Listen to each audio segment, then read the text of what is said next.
Today we are going to cover our lecture number 9 for the course of Fundamentals of Programming. Let's start our today's lecture.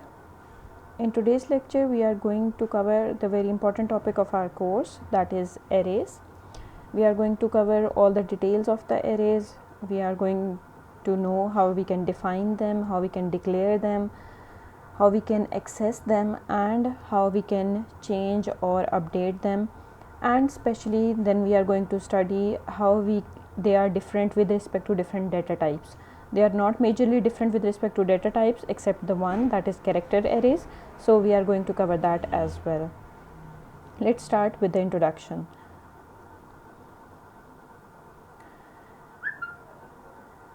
We can define the arrays as the group of similar objects into units or group together data items of the same type. Mechanism to accomplish this in C++ is arrays. Arrays can hold a few data items or tens of thousands. The data items grouped in an array can be simple types such as int or float. So, in simple words, we can define that array is nothing but a big variable. A big variable which can store multiple values at a time so that we can use multiple or a huge amount of data with the easy naming conventions. How easy naming conventions? We are going to cover it sooner.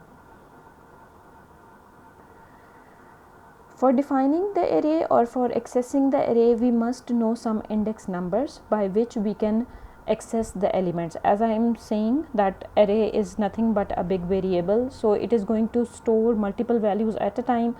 For example, if I want to access first value, then second value, then third value, and so on, so I need some index number. That is, index number is the location at which your value is stored. It can be stored on the first location, can be stored on the second location, can be stored on the third location. So these location numbers are called index.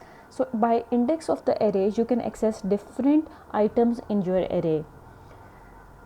Using index number to access a large number of items, we can easily through our index number we can access that. First of all, we are going to start how we can declare an array.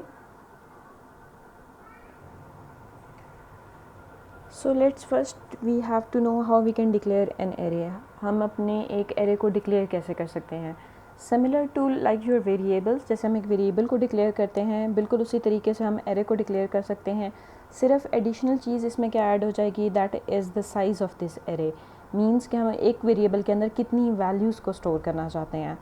Your array can not be dynamic, it can be somehow dynamic, but we will cover the dynamic arrays when we are going to cover the dynamic memory allocations. But for now we are going to study the static arrays, means fix size arrays. एक ऐसी array को declare करना जिसका size हमें पहले से मालूम है. एरे को डिक्लेयर करने का मेथड क्या होगा? Similar two variable declaration. सबसे पहले हम अपने वेरिएबल या अपनी एरे का डाटा टाइप बताएंगे कि हमने किस तरह का डाटा चाहिए. आपकी एरे किसी भी डाटा टाइप की हो सकती है. फॉर एग्जांपल नंबर्स की हो सकती है, फ्लोटिंग पॉइंट नंबर्स की हो सकती है, कैरेक्टर्स की हो सकती है, स्ट्रिंग्स की हो सकती है. So there can be many possibilities of having arrays. तो आपके पास लेट सपोज अगर हमने नंबर्स की एरे बनानी है कि हम जैसे एक वेरिएबल के अंदर सिर्फ एक नंबर सेव कर सकते हैं, हम लोग एक एरे के अंदर बहुत सारे नंबर्स को सेव कर सकते हैं. It is not possible to combine different data types in single array. Array हमेशा एक डाटा टाइप की होती है. ये पॉसिबिलिटी आपके पास नहीं है कि आप एक ही एरे के अंदर इंटीजर भी सेव कर लें, कैरेक्टर्स भी सेव कर लें, स्ट्रिंग्स भी सेव कर लें. वो हमारे पास पॉसिबल नहीं है. लेकिन ये पॉसिबल है कि सेम डाटा टाइप का ज़्यादा डाटा हम एक वेरिएबल के अंदर स्टोर कर सकते हैं. हम कैसे डिक्लेयर करेंगे? हम डिक्लेयर करेंगे दैट इज़ इंट. इंट के बाद आपके पास आपकी एरे का नाम जो भी आपने स्टोर करना है. लेट सपोज जैसे यहाँ एग्जांपल ली गई है कि आपने 4 स्टूडेंट्स की एज सेव करनी है या 4 पर्सनस की आपने एज सेव करनी है. तो आपने अपनी एरे का नाम क्या रख लिया? एज. उसके बाद आप क्या यूज़ करेंगे? आप ये ब्लॉक वाली ब्रैकेट्स यूज़ करेंगे जो आपके पास इंडेक्स ब्रैकेट्स भी कहलाती हैं. ये आपके पास ब्रैकेट्स एरे साइज़, इसके अंदर आप क्या डिफ़ाइन करेंगे? That is total size of your array, कि टोटल कितनी वैल्यूज़ आपने सेव करनी है. That is 4. यहाँ पे हमने 4 लिखा, तो आपके पास बैक एंड पे क्या होगा कि आपकी रैम में, आपकी मेमोरी के अंदर एक वेरिएबल इंटीजर का कितने साइज़ का होता है, दैट इज़ ऑफ 4 बाइट्स। अब आपने 4 लिख लिया है तो आपके पास इसका मतलब है 4 बाइट्स के 4 बॉक्स कंसेक्टिव मेमोरी में आपके लिए रैम में से आपका कंपाइलर कलेक्ट कर लेगा और वो यूज़ हो जाएंगे फॉर दिस पर्पस। तो आपका ये डाटा स्टोर करने के लिए, 4 एज स्टोर करने के लिए आपकी बैकएंड पे रैम में मेमोरी में कंसेक्टिव मेमोरी जो होगी वो एलोकेट हो जाएगी और वो कंसेक्टिव मेमोरी पूरी, उस मेमोरी का नाम क्या हो जाएगा, एज। इस पूरी मेमोरी के अंदर कितने ब्लॉक्स होंगे, that is multiple blocks, 1 2 3 4 blocks हैं, क्योंकि हमने यहाँ मेंशन किया हुआ है कि ये 4 ब्लॉक्स हैं।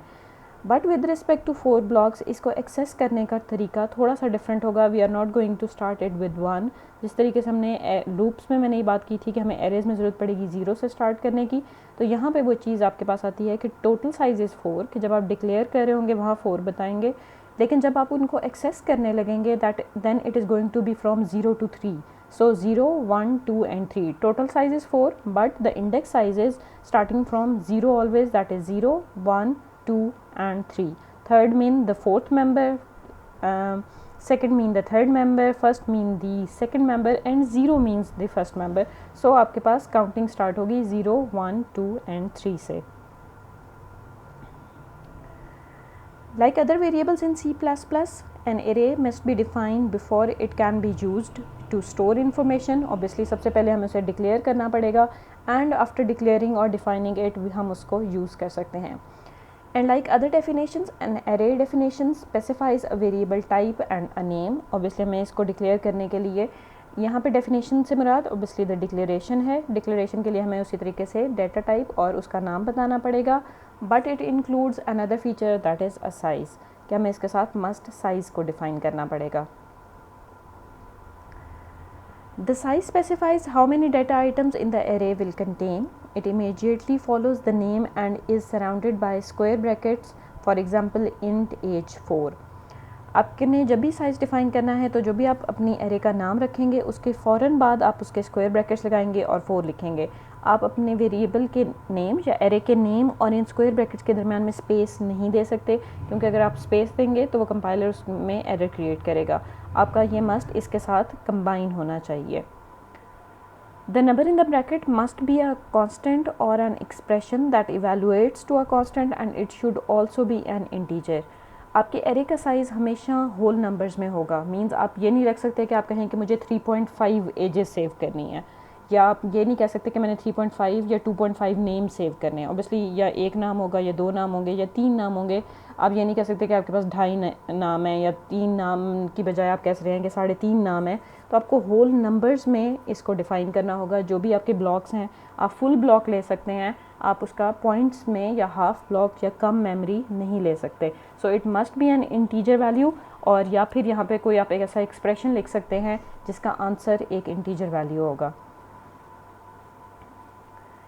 The item in an array are called elements. जो भी एरे के अंदर हम डेटा स्टोर करते हैं उनको एलिमेंट्स कहा जाता है. All the elements in an array are the same type, only the value varies. आपकी एक एरे के अंदर जितने भी एलिमेंट्स होंगे वो सारे must be of same data type होने चाहिए. सिर्फ उनकी अंदर जो वैल्यू होगी वो डिफरेंट हो सकती है. मींस 1 2 3 4 ये नंबर्स डिफरेंट हो सकते हैं, बट ये नहीं हो सकता कि आप कहें कि 1 2.3 S ये डिफरेंट डेटा टाइप नहीं हो सकती हैं. सेम डेटा के डिफरेंट वैल्यूज़ हो सकती हैं.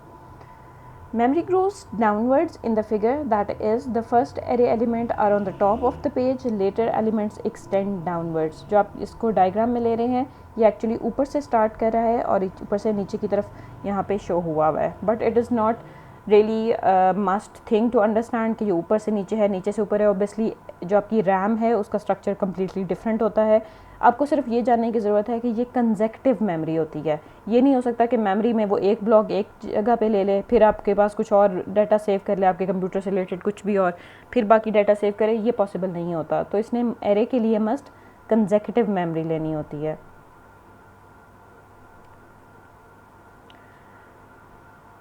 As specified in the definition, the array has exactly 4 elements. जिस तरीके से हमने उसे डिक्लेरेशन डेफिनेशन के टाइम बता दिया कि उसके अंदर 4 एलिमेंट्स होंगे, तो उसमें exactly 4 एलिमेंट्स ही होंगे. So this is our array syntax कि हम इसको डिफाइन डिक्लेयर कैसे करेंगे. हमें have some data types, then name of the array and the size of the array, और ये हमारे पास मेमोरी एलोकेट कर देगी। इनके अंदर जो वैल्यूज़ हैं वो डिफरेंट हो सकती हैं, जैसे फर्स्ट एज हमने डाली हुई है 44, second edge is 16, third edge is 23 and the fourth edge is 68। So values vary कर सकती हैं, लेकिन ये सारी की सारी वैल्यूज़ सेम डाटा टाइप की हो सकती हैं।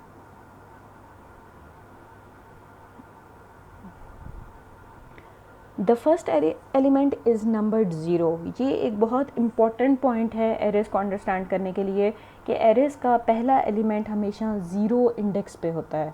उसकी जो फर्स्ट लोकेशन आप कंसीडर करेंगे वो हमेशा ज़ीरो करेंगे, it can not be one.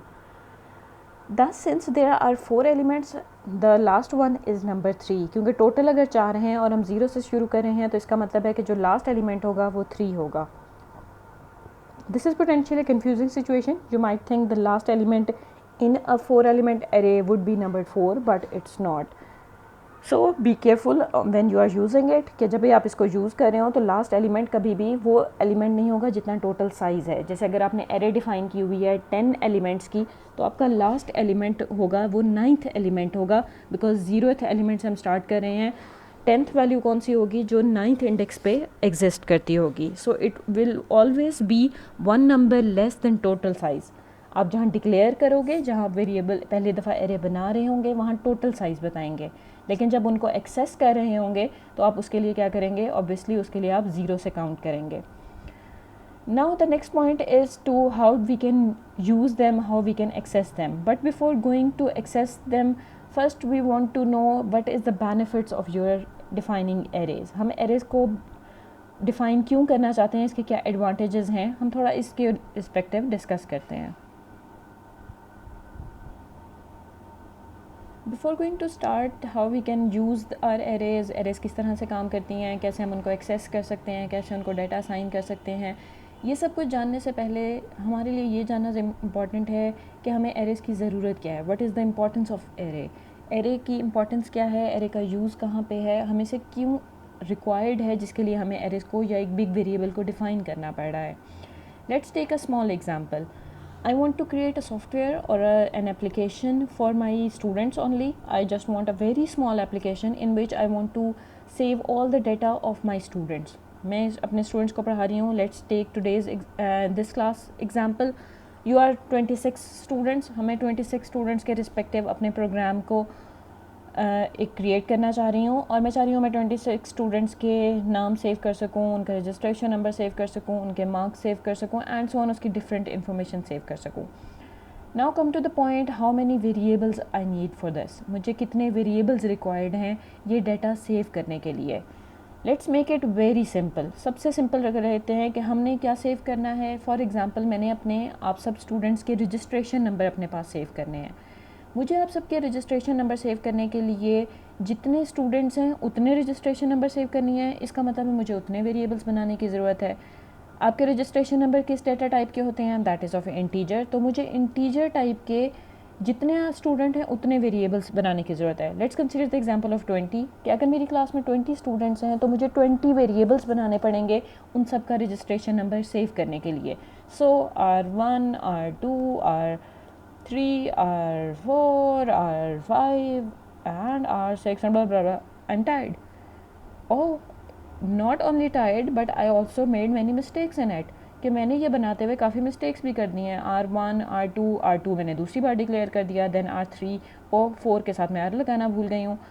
तो मेरे पास जितने वेरिएबल्स बढ़ रहे हैं मेरी मिस्टेक्स भी ज़्यादा हो रही हैं, and it is becoming hectic for me as well.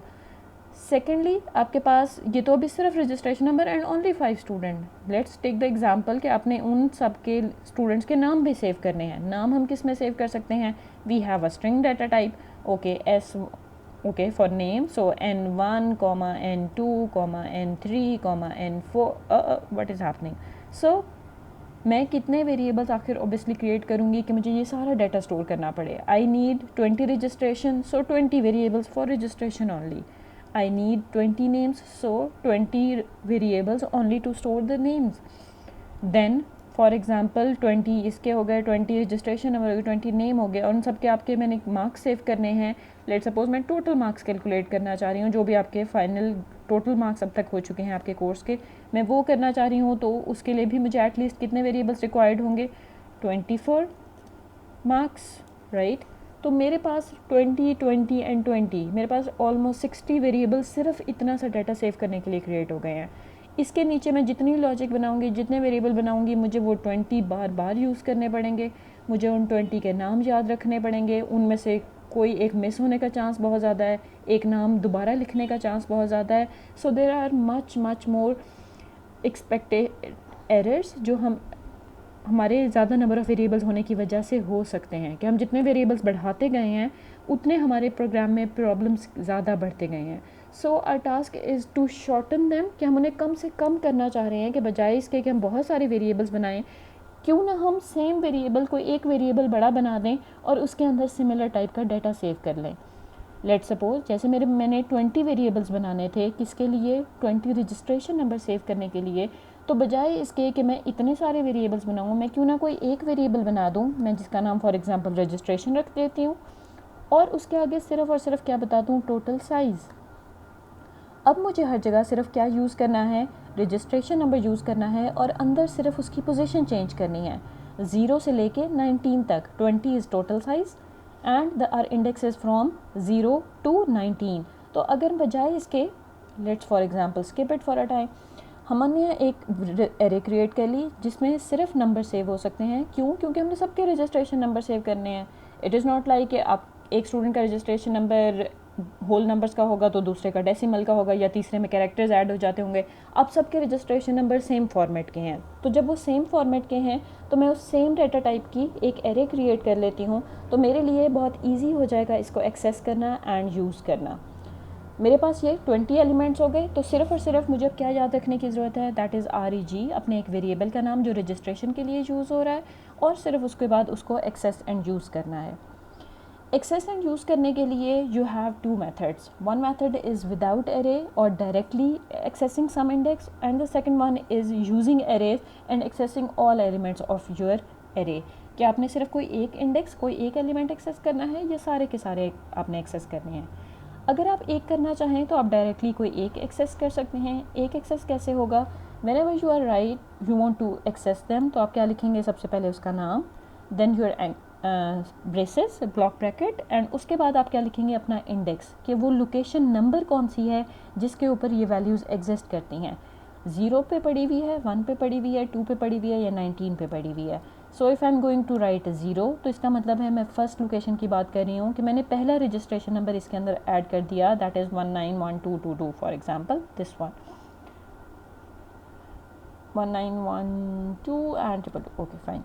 So this is my registration number. मैंने पहला रजिस्ट्रेशन नंबर 0th लोकेशन के अंदर सेव कर दिया है। तो जब मुझे कोई एक इंडेक्स सेव करना है तो मैं उसको डायरेक्टली इस तरीके से एक्सेस कर सकती हूँ।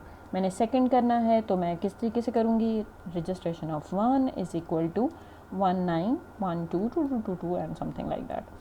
तो ये मेरे पास डिफरेंट रजिस्ट्रेशन नंबर्स मेरे इन एरे के अंदर ऐड होते जा रहे हैं, और जहाँ अगर मैंने इनको सी आउट करवाना है या इनको सी इन करवाना है वो भी बिल्कुल सिमिलर हो जाएगा। If I want to cout them तो मैं लिखूँगी रजिस्ट्रेशन ऑफ 0, तो मेरे पास जो 0 लोकेशन के ऊपर वैल्यू पड़ी हुई है वो सी आउट हो जाएगी।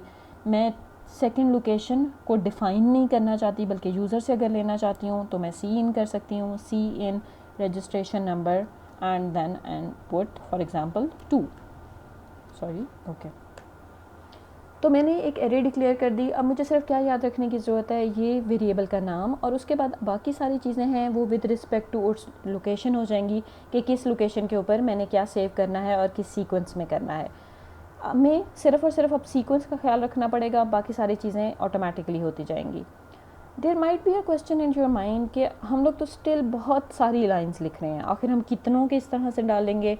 हम सी इन कितनी लिखेंगे? क्या हम सी इन या सी आउट डायरेक्टली इस तरह नहीं कर सकते? अगर मैं सिर्फ लिखूँ सी आउट रेज तो वो सारी की सारी वैल्यूज़ को सी आउट कर दे, या मैं लिखूँ सी इन रेज तो वो सबको सी इन कर दे? द आंसर इज़ नो, वो ऐसे नहीं कर सकता। ठीक है, पहला क्वेश्चन, ऑल्दो इसमें परेशान होने की बात नहीं, we have some solution, but for the timing we need to understand we can not directly output और input all the values together. हमें करना तो अलग अलग ही पड़ेगा, जैसे एक वेरिएबल के अंदर होता है, फिर दूसरे वेरिएबल में, फिर तीसरे वेरिएबल में, तो हमें यहाँ पे इनको करना तो अलग अलग ही एक्सेस पड़ेगा, लेकिन हम इनको एक्सेस कर सकते हैं यूजिंग लूप्स। क्या हम लूप को यूज़ करते हुए हम इन सारों को एक्सेस कर सकते हैं। क्यों, कैसे एक्सेस कर सकते हैं? क्योंकि बाकी सब कुछ सेम है, सिर्फ क्या चेंज हो रहा है, इनके दरम्यान का इंडेक्स। तो अगर हम कोई लूप लगा लें जो 0 से लेके 19 तक चले और उस लूप के वेरिएबल का नाम इसके अंदर लिख लें तो ऑटोमेटिकली हमारा प्रॉब्लम सॉल्व हो जाएगा। So for the revision just remember कि हम डायरेक्टली ऑल वैल्यूज़ टुगेदर ना इनपुट कर सकते हैं ना आउटपुट कर सकते हैं। C out will not work, C in also will not work. अगर हमने उन्हें एक्सेस करना है तो हमें 1 बाय 1 ही करना पड़ेगा, लेकिन 1 बाय 1 करना है क्योंकि हमारे लिए एक हेक्टिक काम है, तो हम उसको किसके थ्रू कर सकते हैं? येस, यूजिंग सम लूप्स कर सकते हैं। ओके, लेट्स सी हम लूप्स के थ्रू इसको कैसे हैंडल करेंगे। Let's start first with defining some arrays. हमने एरे डिक्लेरेशन सीख ली है, अब हम एरेज को डिफाइन करना सीखना चाहते हैं।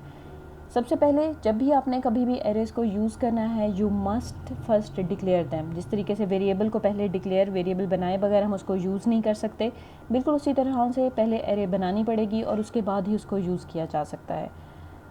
We stick to the same example. Let suppose हमने 20 स्टूडेंट्स के रजिस्ट्रेशन नंबर्स को सेव करना है या डिफ़ाइन करना है। हम अगर उसको डिफ़ाइन करना चाहते हैं तो सबसे पहले हमें डिक्लेरेशन करनी पड़ेगी। डिक्लेरेशन के लिए first we define the data type, that is integer. हमने क्योंकि रजिस्ट्रेशन नंबर सेव करने हैं जिनमें पॉइंट्स नहीं होता तो हमने इसलिए इंट रख लिया है। अगर मार्क्स वगैरह सेव करेंगे तो फ्लोट रख लेंगे, एज करेंगे तो इंटीजर रख लेंगे, and different data types with respect to different data. Then हमारे पास हमारी एरे का नाम आ जाएगा। लेट सपोज मैंने एरे का नाम रख दिया REG, ये मेरी एरे का नाम हो गया रजिस्ट्रेशन नंबर के respective. And then in the block brackets I have to define the total number of size. Size मेरे पास क्या है, मैंने 20 स्टूडेंट्स का करना है, सो आई विल राइट 20 के यहाँ पे हम 20 करते हैं, दैट इज़ टोटल साइज़। लेकिन एक्सेस करने के लिहाज से हमें क्या पता है, येस कि it is from 0 to 19। Okay, so this is our total size. We can apply semicolon, इसका मतलब है हमने एक एरे डिक्लेयर कर दी है। अगर आप अपनी एरे डिक्लेरेशन के साथ डिफ़ाइन भी उसी टाइम करना चाहते हैं, similar to like your any other variables, जैसे हम करते हैं int s is equal to या सम इज़ इक्वल टू 0, तो हम सम को डिक्लेयर भी कर रहे होते हैं, साथ उसको कोई वैल्यू देके डिफ़ाइन भी कर रहे होते हैं। बिल्कुल उसी तरह से आप एरेज़ को भी उसी टाइम पर डिफ़ाइन कर सकते हैं। कैसे डिफ़ाइन करेंगे कि जहाँ आपने डिक्लेयर किया है उसके आगे लगाएंगे इक्वल। लेकिन अब ये क्योंकि कोई एक वैल्यू नहीं है, बहुत सारी वैल्यूज़ हैं, तो आप उनको डिफ़ाइन करेंगे इन कर्ली ब्रैकेट्स। कर्ली ब्रैकेट्स के अंदर ये 20 वैल्यूज़ आप डिफ़ाइन कर सकते हैं, that is 1, 2, 3, 4, 5 and so on. और ये आप आगे तक 20 वैल्यूज़ सारी की सारी डिफ़ाइन कर सकते हैं। अभी मैं अपनी एग्जांपल को इजी करने के लिए यहाँ पे साइज़ कर देती हूँ 5, कि मैं 5 स्टूडेंट के रजिस्ट्रेशन नंबर सेव करना चाह रही हूँ। सो पहले स्टूडेंट का रजिस्ट्रेशन नंबर 1 सेव हो जाएगा, सेकंड का 2 सेव हो जाएगा, third 4, 5। You can also change it with different numbers, 1, 2, 2, 2, 3, 3, 3 and 4, 4 4 and 5, 5, 5। तो हमारे पास पहले इंडेक्स पे पहली वैल्यू सेव हो गई, 0 इंडेक्स पे ये सेव हो गई, फर्स्ट इंडेक्स पे ये, सेकंड पे ये, थर्ड पे ये, फोर्थ पे ये एंड 5 पे ये। अब अगर मैं इनको एक्सेस करना चाहती हूँ तो मैं इनको directly index by index access कर सकती हूँ। फॉर एग्जांपल कैसे, कि मैं इसको सी आउट करवा दूँ। अब सी आउट में मैं कौन सी पर्टिकुलर लोकेशन सी आउट करवाना चाहती हूँ, मुझे वो डिफ़ाइन करना पड़ेगा। तो मुझे लिखना पड़ेगा एरे का नाम, दैट इज़ रजिस्ट्रेशन नंबर, और उसके साथ मस्ट मुझे ऐड क्या करना पड़ेगा, उसका लोकेशन, इंडेक्स नंबर कि किस लोकेशन वाली वैल्यू को मैं सी आउट करवाना चाह रही हूँ। So if I am going to write 0, तो मेरे पास क्या सी आउट हो जाएगा, येस मेरे पास सी आउट हो जाएगा 1, 1, 1, 1। एंड अगर मैं उसको करती हूँ सी आउट रजिस्ट्रेशन ऑफ 3, तो मेरे पास थर्ड पे क्या हो जाएगा, दैट इज़ 0, 1, 2, 3। 3 पे क्या पड़ा हुआ है, 4, 4, 4, तो ये मेरे पास ये प्रिंट हो जाएगा। और अगर मैं करती हूँ C out let suppose registration number 6 और इवन 5, तो क्या होगा, can anyone tell me?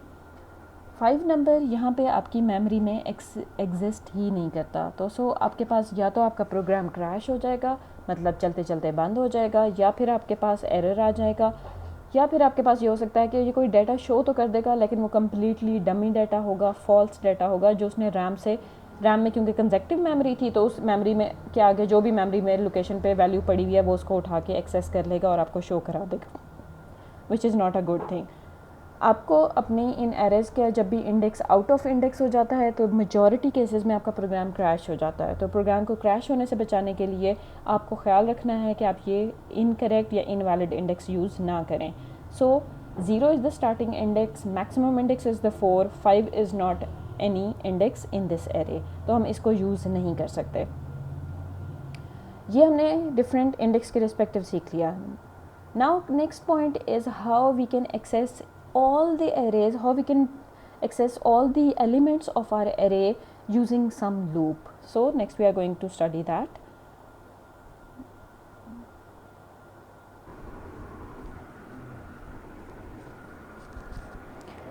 Okay, now let's start to know how we can access the array elements. हम array elements को कैसे loops के through access कर सकते हैं. For example, this is our array and this is 5 elements array and we want to access it. हमने एक array declare की, उसको अंदर हमने values भी define कर दी और हम इनको display करना चाह रहे हैं. 1 by 1 display करना तो easy है, लेकिन अगर हमें 5 times display करना पड़ेगा तो हम फिर भी कर सकते हैं। अगर हमारे पास एरे 500 की हो गई तो ऑब्वियसली हम 500 टाइम्स सी आउट लिखना हमारे लिए बहुत हैक्टिक होगा और हमें फिर एरेस का कोई फ़ायदा नहीं नज़र आएगा। तो इसको ओवरकम करने के लिए हम किस तरह से कर सकते हैं कि हम लूप्स यूज़ कर सकते हैं। The best loop for the loops is for loop. For loops के थ्रू एरेस को हैंडल करना बहुत ईजी है, क्योंकि एरेस का साइज़ फिक्स होता है। पहले से हमें पता है 5 है, तो हमें पता है कि लूप 5 टाइम्स रन होना है। So iterative loop is the best option for the arrays. तो हम फॉर लूप यूज़ करते हैं। फॉर लूप में हमने एरे के 0 इंडेक्स से लेके 4th इंडेक्स तक की वैल्यूज़ को एक्सेस करना है। तो हमारा जो भी लूप काउंटर होगा हम उससे स्टार्ट करेंगे 0 से, and it should be less than 5, means 5 से लेस होना चाहिए, 5 की इक्वल नहीं होना चाहिए। ये 0 to 4 है तो 5 से लेस होना चाहिए, इक्वल नहीं होना चाहिए। अगर आप इक्वल लगाना चाहते हैं तो फिर आप लिखेंगे less than equal to 4 and then i++, i++। अब इसके अंदर लेट सपोज मैं सिर्फ इसको सी आउट करवाना चाहती हूँ, क्योंकि वैल्यूज़ तो मैं एरे में डलवा चुकी हूँ। मैं इसको सिर्फ डिस्प्ले अगर करना चाह रही हूँ तो मैं कैसे डिस्प्ले कर सकती हूँ? सी आउट एरे का नाम that is rays and bracket. अब ब्रैकेट के अंदर मुझे इंडेक्स नेम देना है, मीन्स मैंने अपनी लोकेशन नंबर बताना है। लोकेशन नंबर पहले क्या होगा 0, फिर अगले टाइम होगा 1, फिर होगा 2, फिर होगा 3, फिर होगा 4। और ये वैल्यूज़ हमें कौन प्रोवाइड कर रहा है? हमारा फॉर लूप का काउंटर। तो हम इसके अंदर अपने फॉर लूप के काउंटर का नाम लिख देते हैं, that is i and semicolon. अब इस प्रोग्राम को जब हम एग्जीक्यूट करेंगे तो जो हमारे पास वैल्यूज़ हमारी एरे में सेव हैं वो सारी की सारी डिस्प्ले हो जाएंगी। Let's have a look. हम इसको रन करके देखते हैं कि ये डिस्प्ले होती हैं या नहीं होती। It will take a little time. Okay, yes we have it. So this is our output. हमारे पास क्या आउटपुट आई है? 1 1 2 2 3 3 एंड 4 4 एंड देन 5 है। तो हमें ये पास ये सारी वैल्यूज़ डिस्प्ले हो गई हैं। ये सारी इकट्ठे डिस्प्ले हो रही हैं बिकॉज हमने इसके अंदर ना कोई स्पेस प्रिंट करवाई है और ना ही हमने कोई नेक्स्ट लाइन प्रिंट करवाया। अगर हम एंडल प्रिंट कर देंगे तो एक वैल्यू हमारी एक लाइन पे प्रिंट हो जाएगी एंड सो ऑन, बाकी वैल्यूज़ उसके बाद प्रिंट आउट हो जाएंगी लाइक दिस 1 1 2 2 3 3 4 4 एंड 5 5। तो ये हमने सारे एलिमेंट्स को एक्सेस कर लिया। लेट सपोज ये वैल्यूज़ हमने पहले से डिफ़ाइन नहीं थी, हमें पहले से पता नहीं थी, हमने यूज़र से लेनी है। हमने 5 वैल्यूज़ यूज़र से लेनी है और फिर यूज़र से लेने के बाद फिर उनको डिस्प्ले करना है। तो हमें उसके लिए क्या करना पड़ेगा? We need to take the input. हमें एक से ज़्यादा इंस्ट्रक्शन लिखनी है तो ब्रैकेट्स लगानी पड़ेंगी। सी आउट में मैंने लिखा enter number. Okay, for example हम उससे 4 नंबर करना चाह रहे हैं, enter a number and then okay so semicolon. अब हमने सी इन करवाना है, तो जिस तरीके से हमने सी आउट में लिखा था बिल्कुल उसी तरीके से सी इन में भी हम लिखेंगे REG अपने एरे का नाम, और उसके काउंटर के अंदर हम अपने लूप के काउंटर का नाम लिख देंगे ताकि हमारी लोकेशन पहले 0 हो, 0 लोकेशन पे वो इंसर्ट कर दे, फिर 1 हो जाएगी, फिर 1 लोकेशन पे इंसर्ट कर देगा, फिर 2 हो जाएगी, 2 पे कर देगा और 1 बाय 1 सारी लोकेशन पे डाटा इंसर्ट हो जाएगा। And then if you want to check कि हम जो डाटा इंसर्ट करें वो सही करेक्टली एंटर हुआ है या नहीं हुआ, हम क्या कर सकते हैं? हम दोबारा इसको सी आउट करवा के चेक कर सकते हैं कि वैल्यूज़ जो एंटर हुई हैं वो कौन सी हैं। तो उसके लिए भी हमने दोबारा 0 से 4 तक का लूप लगाया, क्योंकि 0 से लेकर 4 तक सारी लोकेशंस की वैल्यू हम दोबारा चेक करना चाह रहे हैं। और फिर हम ये वैल्यूज़ 1 बाय 1 सारी की सारी डिस्प्ले करवा देते हैं। सी इन की बजाय हम क्या कर देते हैं? इसको सी आउट कर देते हैं। तो सी आउट करने से हमारा ये नंबर डिस्प्ले हो जाएगा और एंड पे हम थोड़ी सी आसानी के लिए मैं एक ही लाइन में कर देती हूँ ताकि आउटपुट स्क्रीन कम जगह ले। Okay, so this is our input. ये इनपुट का लूप हो गया, हमने डाटा डालने के लिए यूज़ किया है। ये आउटपुट का लूप हो गया, ये डाटा दोबारा एक्सेस करने के लिए यूज़ हुआ है। आप चाहें तो एक ही लूप के अंदर इनपुट आउटपुट दोनों काम कर सकते हैं, लेकिन आपके पास हमेशा बेटर अप्रोच क्या होती है कि आप इनपुट और आउटपुट के इंस्ट्रक्शंस के लूप्स को हमेशा अलग रखें। अगर आप पहले डाटा इनपुट करवा रहे हैं तो एक लूप लगाएं और उसके थ्रू सारा डाटा इंसर्ट सी इन करवा लें, और जब आप सी इन करवा चुके हों तो उसके बाद फिर अलग से दोबारा लूप लगाएं और उसके थ्रू डाटा को सी आउट करवाएं। एक ही लूप के अंदर ये दोनों चीज़ें ना करें, because it will create a mess, और जो आपकी स्क्रीन पे आएगा वो आपका इतना अप्रोप्रिएटली डिस्प्ले नहीं होगा। So let's take it executed and see. हमारे पास ये प्रोग्राम रन हुआ, हमारी एरे डिक्लेयर हुई। एरे डिक्लेयर होने के बाद हमारा लूप स्टार्ट हुआ है। लूप में हम क्या कर रहे हैं कि यूज़र से नंबर ले रहे हैं। Enter a number, let's suppose first number मैंने एंटर किया 33, फिर वो मुझसे कह रहा है enter number, second number enter किया 22, 11, 44 एंड लास्ट द 55। ये 5 वैल्यूज़ हो गई हैं। तो उसके बाद ये सारी वैल्यूज़ जो मैंने एंटर की हैं दोबारा इस सेकंड लूप की वजह से डिस्प्ले हो गई हैं। दैट इज़ 33, फिर स्पेस, फिर 22 स्पेस एंड सो ऑन 55। ये 5 की 5 वैल्यूज़ इसमें डिस्प्ले हो गई हैं।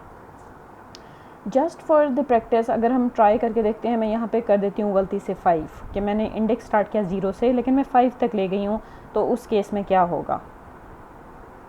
Let's have a look. Okay, enter a number that is 11, 22, 33, 44, 55 and it is taking another number. Okay, let's check it and it is displaying. This is the compiler जिसने इसको handle कर लिया है, but in majority of the compilers ये आपके पास आपका programme crash कर देता है। विजुअल स्टूडियो में भी, डेव में भी आपके पास आपका ये प्रोग्राम, अगर आपका लूप गलत लगा हुआ है तो आपका प्रोग्राम क्रैश कर देगा। आपको कोई एरर भी नहीं आएगा और आपका प्रोग्राम चलते चलते बंद हो जाएगा और आपको समझ नहीं आएगी कि आपका प्रोग्राम क्यों इस तरह से बंद हुआ है। तो अगर मेजॉरिटी ऑफ द कंपाइलर्स ये आपके पास आपका प्रोग्राम क्रैश कर देता है। विजुअल स्टूडियो में भी, डेव में भी आपके पास आपका ये प्रोग्राम, अगर आपका लूप गलत लगा हुआ है तो आपका प्रोग्राम क्रैश कर देगा। आपको कोई एरर भी नहीं आएगा और आपका प्रोग्राम चलते चलते बंद हो जाएगा और आपको समझ नहीं आएगी कि आपका प्रोग्राम क्यों इस तरह से बंद हुआ है। तो अगर आपके पास कभी इस तरह से प्रोग्राम चल रहा है और चलते में एरेज भी यूज़ कर रहे हैं और आप लूप्स भी यूज़ कर रहे हैं और प्रोग्राम इस तरीके से एग्जीक्यूशन के दरमियान में क्रैश कर जाता है, तो आपको चाहिए कि आप अपने लूप्स को वेरीफाई कर लें कि आपने लूप्स और इंडेक्स उसके ठीक यूज़ किए हुए हैं। ओके, हम लोगों ने ये डिटेल में कवर कर लिया कि how we can access the array elements. Array के एलिमेंट्स को कैसे एक्सेस करना है। Just for the revision, it will start from the 0 and n-1 तक जाएगा। मीन्स अगर आपका साइज़ n है तो आपने एक कम तक जाना है, 5 है तो 4 तक, अगर आपका 10 है तो आपने 9 तक, अगर 20 है तो 19 तक, because we are starting from the 0 index.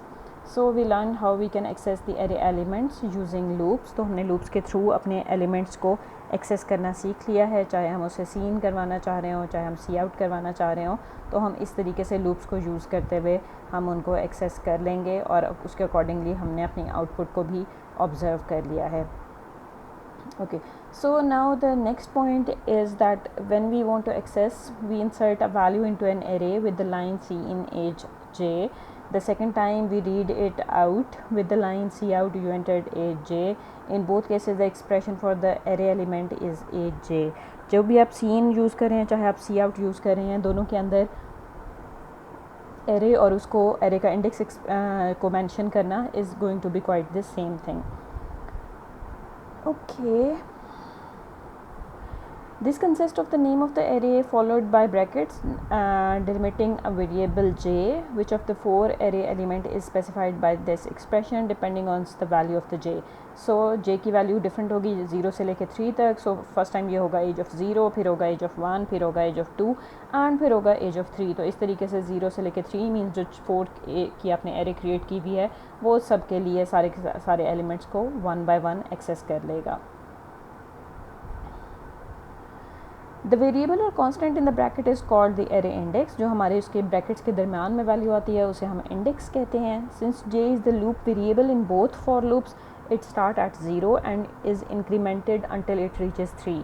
हम क्योंकि लूप के थ्रू एरे के इंडेक्स को हैंडल कर रहे हैं तो अब हमें एरे के काउंटर को 0 से शुरू करना पड़ेगा और n-1 तक उसको एग्जीक्यूट करना पड़ेगा। Thereby accessing each of the array element is turn in turn.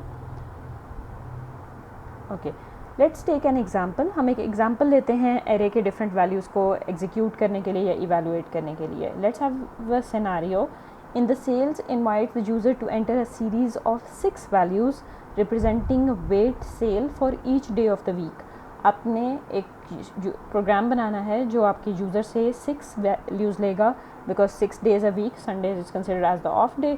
तो आपने 6 डेज़ में जितनी टोटल सेल हुई है वो हर डे की एवरेज वैल्यू उसने उस एंटर करनी है and then calculate the average of these values. तो जो उसके बाद जो वैल्यूज़ एंटर की गई हैं हमने उनकी टोटल एवरेज पर वीक कैलकुलेट करनी है।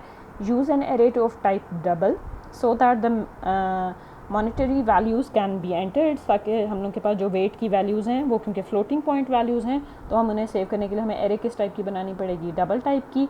सो हम ये एग्जांपल कैसे करते हैं हम इसको एग्जीक्यूट करके देखते हैं।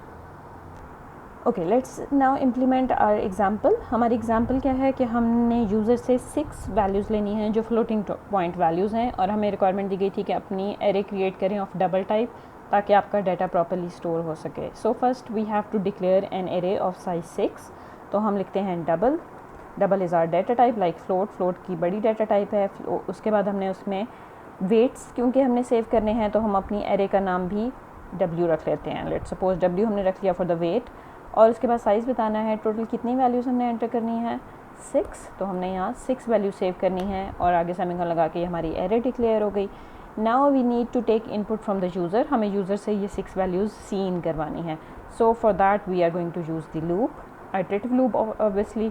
सो iterative loop will start I is equal to कहाँ से शुरू होगा, ऑब्वियसली 0 से स्टार्ट होगा क्योंकि हम एरे हैंडल कर रहे हैं। कहाँ तक जाएगा, while I is less than 6। हम इक्वल नहीं लगाएंगे जब तक 6 से लेस है, मीन्स 5 तक। So less than 6 and I plus plus. Let's take brackets. हम इसकी बॉडी क्रिएट कर लेते हैं। इसकी बॉडी में हम क्या करने लगे हैं, इस वेट्स की एरे के अंदर हम वेट्स असाइन करना चाह रहे हैं। सो हमने सी आउट, हमने यूज़र से कहना है कि please enter weight of day 1। हमने 1 रिप्रेजेंट करना है, अगली दफ़ा डे 2 लिखा हुआ आना चाहिए, अगली बार डे 3 लिखा हुआ आना चाहिए। तो उसके लिए मैं यहाँ पे क्या कर देती हूँ i+1, sorry it's j+1, so it's i+1। Day के बाद लिखा हुआ आएगा i+1 और i+1 के आगे लिखा हुआ आएगा स्पेस के बाद ये वैल्यू, ठीक है। तो आपके पास ये डिस्प्ले हो जाएगा।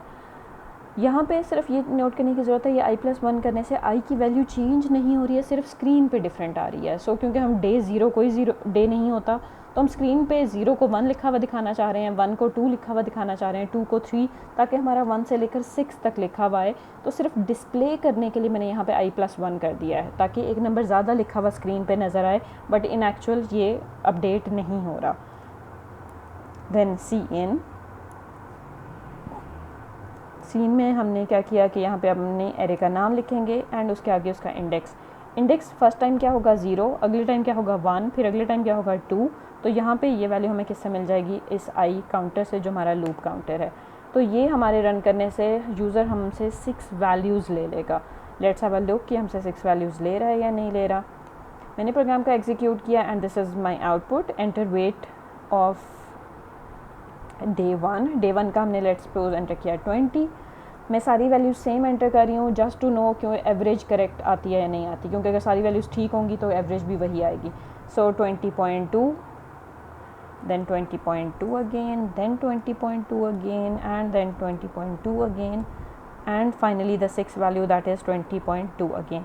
यहाँ पे आप नोट करें आपके पास क्या लिखा रहा है, डे 1 2 3 4 5 6, लेकिन आपका लूप क्या था 0 से लेके 5 तक।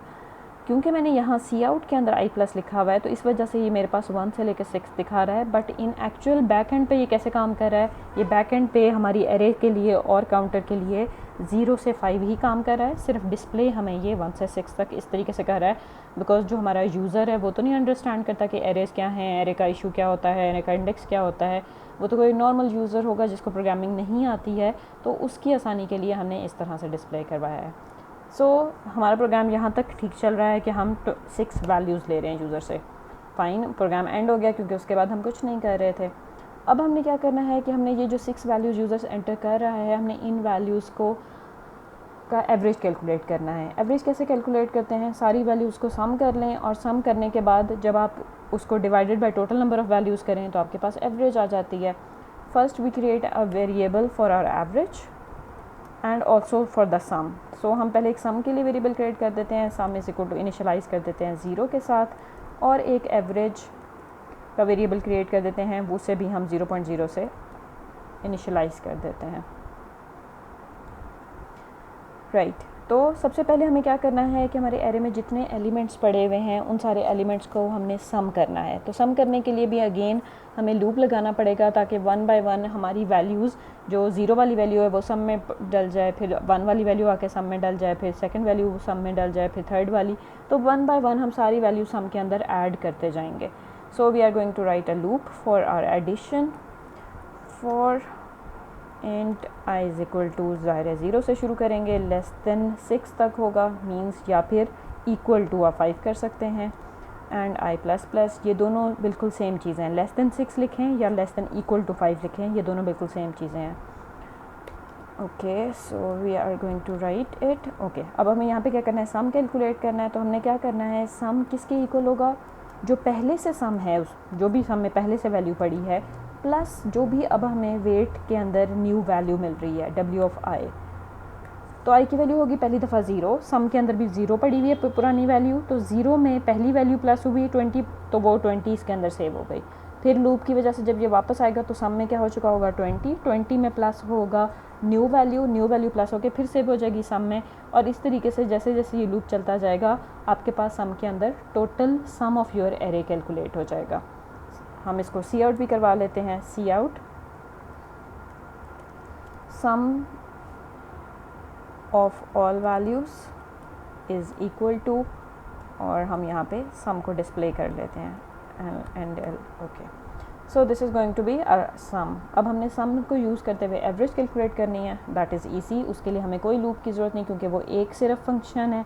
तो average is equal to, okay हम मैंने स्पेलिंग एवरेज के गलत लिखे हैं कहीं, जो भी ऊपर वेरिएबल के आपने स्पेलिंग लिखे हों आपको नीचे हर जगह वही यूज़ करने पड़ते हैं, चाहे वो गलत हो या सही हो। So average is equal to sum divided by, किससे डिवाइड करना है मैंने, टोटल नंबर ऑफ़ वैल्यूज़ है 6। यहाँ पे 6.0 लिखना मेरे लिए मैंडेटरी नहीं है, क्यों, क्योंकि सम ऑलरेडी डबल में है, सम ऑलरेडी फ्लोटिंग पॉइंट वैल्यू में है। तो अगर आपके पास जहाँ इंटीजर भी हो तो फ़र्क नहीं पड़ेगा, आंसर पॉइंट्स में ही कैलकुलेट होगा। So divide by 6 and then we can do cout average weight is and then AVE। Okay पता नहीं मैंने इस पर क्या किया हुआ है। Okay so average endl मैंने दोबारा हैंडल कर दिया ताकि नीचे वाला जो ऑटो जनरेटेड होती है वो ज़्यादा नीचे चली जाए। Okay so this is our program and now let's have a look कि ये एग्जीक्यूट कैसे होता है, ये प्रॉपरली रन होता है या नहीं एज़ पर आवर एक्सपेक्टेशंस। सबसे पहले ये क्या करेगा प्रोग्राम, हमसे 6 वैल्यूज़ लेगा। 6 वैल्यूज़ लेने के बाद वो उन 6 वैल्यूज़ का सम कैलकुलेट करेगा, सम डिस्प्ले करवाएगा, और उसके बाद उन सम के को 6 से डिवाइड करके हमने एवरेज कैलकुलेट की हुई है और एवरेज डिस्प्ले करवाई हुई है। So let's have a look on our output, enter day 1 value.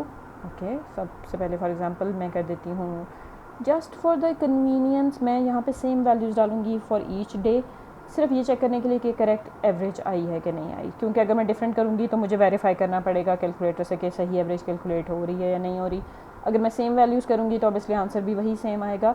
तो मैं अपनी आसानी के लिए सेम एंटर कर देती हूँ, 35.6, 35.6, 35.6, 35.6, कैन बी एनी वैल्यू, मैंने एक रैंडमली ये 35.6 सेलेक्ट कर लिया, 35.6 एंड 35.6, ये 6 वैल्यूज़ होगी। अब मैं जैसे ही एंटर प्रेस करूँगी तो ये मुझे उनका सम और एवरेज दिखा देगा। So sum of all values is 213.6 and the average is again 35.6 which is correct, क्योंकि ऑब्वियसली सेम नंबर्स की एवरेज भी वही आता है।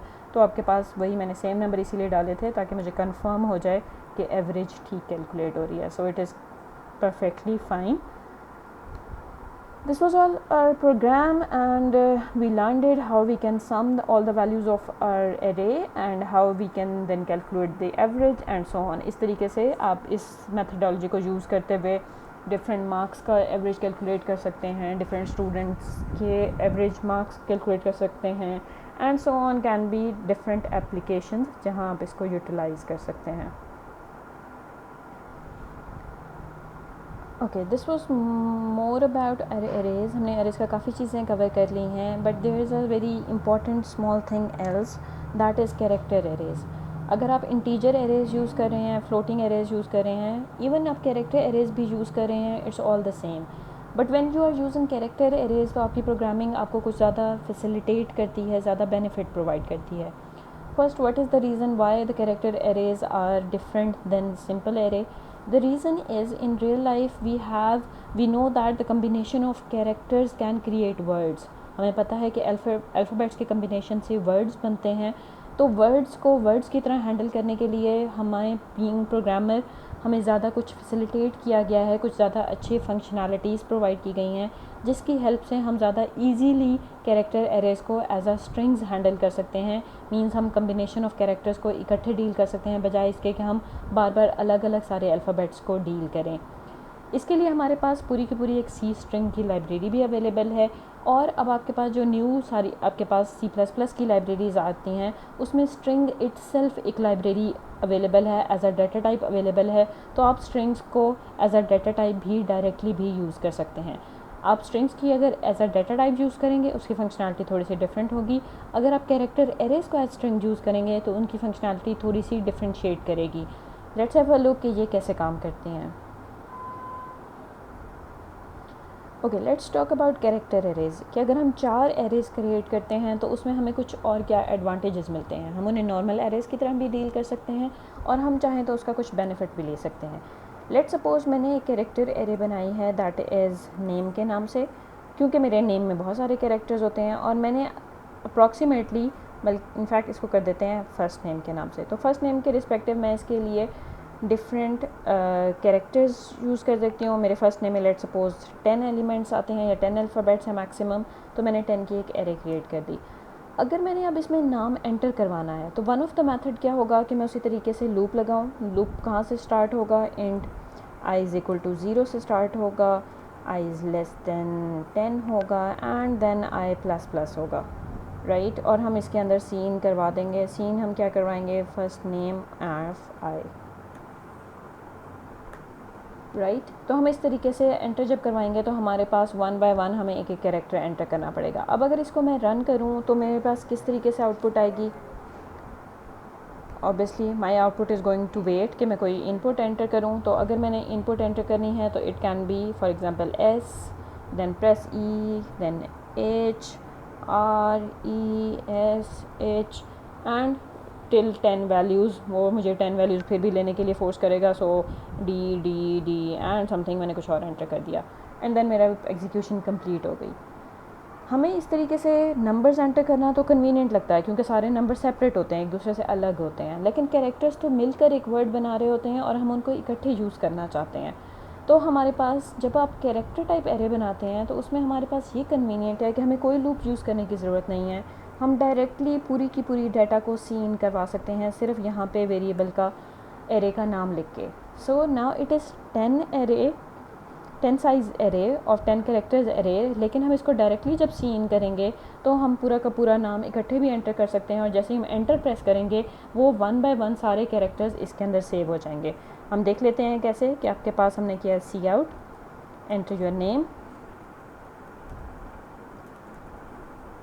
हमने यूज़र से कहा कि वो अपना नाम एंटर करे. सी इन सिर्फ एरे का नाम लिखा है, और अब हम चेक करते हैं कि हमारे नेम में क्या सेव होता है. हम चेक करने के लिए 1 बाय 1 एलिमेंट्स सी आउट करवा के देख लेते हैं. लेट सपोज मैं सी आउट करवाती हूँ एफ नेम 0 कि 0 इंडेक्स पे क्या डिस्प्ले होता है, right. And L, okay, sorry, okay. Enter your name, हम अपना नाम एंटर करेंगे, और उसके बाद हम देखेंगे कि हमारे 0 एरे के 0 इंडेक्स पे क्या सेव हुआ है, फर्स्ट अल्फ़ाबेट क्या सेव हुआ है हमारा. Let's execute it. हमारा प्रोग्राम रन हुआ। एंटर योर नेम, नेम में मैं एंटर कर देती हूँ SEHRESH एंड एंटर प्रेस करती हूँ। और यहाँ पे देखें क्या इसने डिस्प्ले किया, S। जो मैंने सिंपल सीन करवाया है उसकी वजह से ये जो मेरे पूरा नेम के अल्फ़ाबेट्स थे ये सारे के सारे मेरे एरे में सेव हो गए हैं। और एरे के अंदर ये आपके पास सेव होने की वजह से आपका फर्स्ट अल्फ़ाबेट फर्स्ट इंडेक्स पे चला गया, सेकंड अल्फ़ाबेट सेकंड इंडेक्स पे, थर्ड पे, और जैसे ही आपने एंटर प्रेस किया तो एंटर प्रेस करने की वजह से आपकी एरे वहाँ पे ख़त्म हो गई। एरे ऑल्दो एग्जिस्ट तो करती है लेकिन एरे जो है आपके पास फर्दर कोई वैल्यूज़ नहीं प्रोवाइड कर रही है। So it's an easy way for us कि हमारे पास इसकी कोई पर्टिकुलर वैल्यूज़ नहीं है, मतलब पर्टिकुलरली उसके लिए कोई गार्बेज नहीं आ रहा या कोई प्रॉब्लम क्रिएट नहीं हो रहा। तो अगर इस तरीके से मैंने इसको अब सी आउट किया फर्स्ट अल्फ़ाबेट तो फर्स्ट भी हो गया है। और अगर मैं चाहूँ तो मैं सारी की सारी फुल एरे भी इस तरीके से सी आउट करवा सकती हूँ और मेरे पास पूरा का पूरा कंप्लीट मेरा नाम ही फर्स्ट नेम दोबारा डिस्प्ले हो जाएगा। मीन्स सारा का सारा इकट्ठे हो हम वर्कआउट कर सकते हैं SEHRESH और मेरे पास यही मेरा नाम दोबारा डिस्प्ले भी हो गया। ये चीज़ हमने शुरू में कही थी, इट इज़ नॉट पॉसिबल कि आप पूरी की पूरी एरे के सारे एलिमेंट्स को इकट्ठे सीन या सी आउट करवा सकें। That is for the numbers. आप सारे नंबर्स को इकट्ठे सीन और सी आउट नहीं करवा सकते। But if your array is of type 4, अगर आपकी कैरेक्टर टाइप की एरे है तो उस केस में आपके पास ये फैसिलिटी होती है कि आप डायरेक्टली सी इन और सी आउट फुल एरे को कर सकते हैं। ये कंपाइलर हमें फैसिलिटी प्रोवाइड करता है।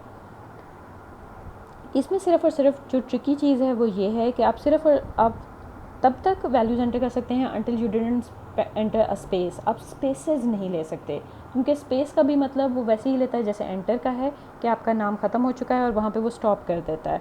तो स्पेसेस के लिए आपको फिर कुछ और बिल्ट इन सी स्ट्रिंग्स के फंक्शंस यूज़ करने पड़ते हैं, जैसे get line and some simple get का फंक्शन भी होता है, सीन डॉट गेट का फंक्शन है। So you have a variety of functions available जो आपके पास इन कैरेक्टर एरेज के लिए या फिर सी स्ट्रिंग्स के लिए काम करते हैं, जो हम फर्दर वन बाय वन जब हम अपने डिफरेंट आगे प्रोग्राम्स बनाते रहेंगे उसमें यूज़ करते रहेंगे। So this was all about our today's lecture. हमारे आज के लेक्चर यहाँ कंप्लीट हो गया और हमने आज के लेक्चर में क्या कवर किया हम उसको थोड़ा सा रिवाइज़ कर लेते हैं। हमने एरेज़ की बात की कि why we need arrays. Arrays are basically your big size variables जिसमें आप एक से ज़्यादा values of the same data type इकट्ठे सेव कर सकते हैं अंडर द सेम नेम। मतलब एक नाम का वेरिएबल होगा लेकिन उसमें आप 3 वेरिएबल्स का डाटा या फिर 4 वेरिएबल्स का डाटा सेव कर सकते हैं। Then we come to know कि हम लोग एक्चुअली ये कैसे करते हैं। हमने एरे को डिक्लेयर करना सीखा, जिस तरह वेरिएबल डिक्लेयर होता है उसी तरीके से सिंपल एरे डिक्लेयर होती है। सिर्फ आपका उसके आगे ऐड हो जाता है साइज़ नेम, जो आप उसकी लार्ज ब्रैकेट्स के अंदर उसका साइज़, आप स्क्वायर ब्रैकेट्स के अंदर उसका साइज़ बता देते हैं। Then we come to the definition of arrays कि अगर हमने एरेज़ को खुद से वैल्यूज़ हार्ड कोडेड वैल्यू देनी हो तो वो हम कैसे देते हैं। तो वो हमने सीख लिया कि हम इक्वल करके और करली ब्रैकेट्स के अंदर लिख के हम डिफरेंट वैल्यूज़ उसको डायरेक्टली वैल्यूज़ इनिशियलाइज़ कर सकते हैं। तो हमने इनिशियलाइज़ करना सीख लिया और या फिर उसे डिफ़ाइन करना सीख लिया, विच is more or less the same thing.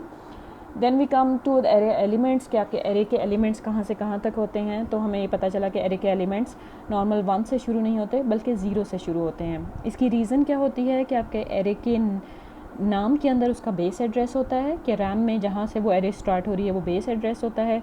उस एड्रेस में हमें सब एड्रेस ऐड करना पड़ता है पर्टिकुलरली एक लोकेशन को फाइंड करने के लिए। पहली लोकेशन क्योंकि डायरेक्टली बेस एड्रेस से शुरू हो जाती है तो उसमें 0 ऐड करना पड़ता है, देन 1 ऐड करना पड़ता है, देन 3 ऐड करना पड़ता है एंड सो ऑन।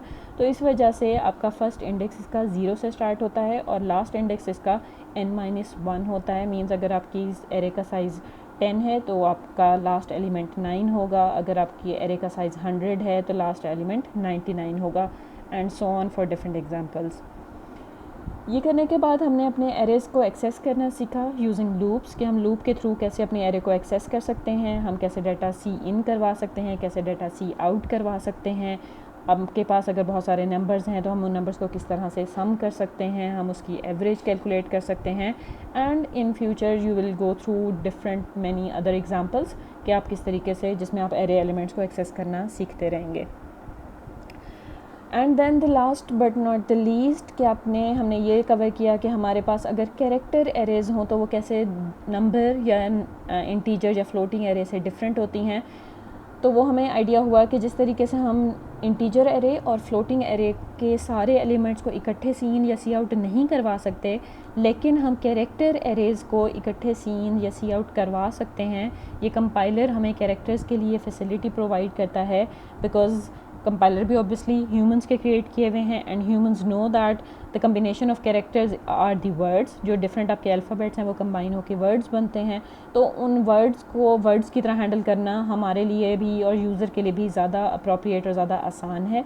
तो उस आसानी को सामने रखते हुए आपकी कैरेक्टर एरेज़ में ये एक्स्ट्रा फंक्शनैलिटी ऐड की गई है कि वो एज अ स्ट्रिंग्स बिहेव कर सकते हैं, as a combination of characters behave कर सकते हैं for your input and output instructions.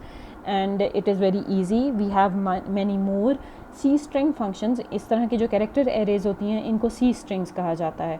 तो सी स्ट्रिंग्स की पूरी एक लाइब्रेरी भी आपके पास अवेलेबल है, जिसमें इस तरह की एरेज के ऊपर डायरेक्टली बहुत सारे फंक्शंस अप्लाई करने के लिए हमें फैसिलिटी अवेलेबल है, जो हम इनकमिंग लेक्चर्स कवर करेंगे। सो this was all about today's lecture. Hopefully आप लोगों को अंडरस्टैंडिंग हो गई होगी, good enough understanding of for the arrays. आप इसको अच्छे तरीके से गो थ्रू कर लें। जो चीज़ भी आपको कंफ्यूज करी है, just note it down and we will discuss in the discussion sessions. Okay, thank you and अल्लाह हाफ़िज़।